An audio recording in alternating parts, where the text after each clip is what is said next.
Hello friends, welcome back to Easy to Learn Tech, and thank you for watching all my previous video. As you can see, I have given the power to the outdoor unit, and in previous video I have shown you how to check the bridge rectifier without power. Now I have given the power. Let's see how to check bridge rectifier after giving the power. I will show you now.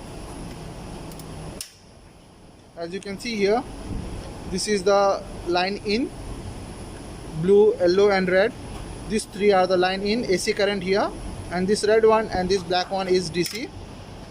While using multimeter, I will show you how much AC volt it should show and how much DC volt it will show. See the video till the last to get all the information how to check bridge rectifier in power supply.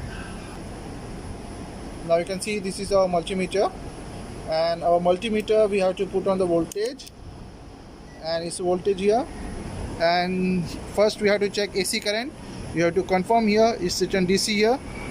Let's press function, and you can see now it's showing AC volt.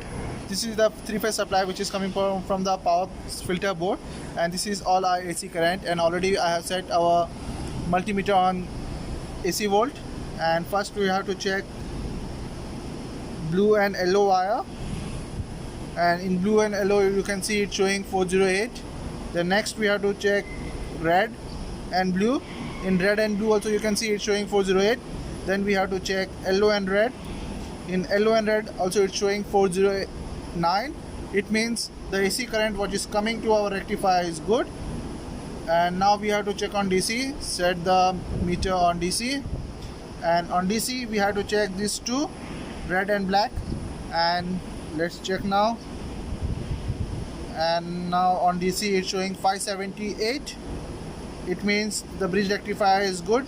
On DC also is showing 578. It means the resistance what are present inside the bridge rectifier is good, because our AC input and our DC output is totally balanced.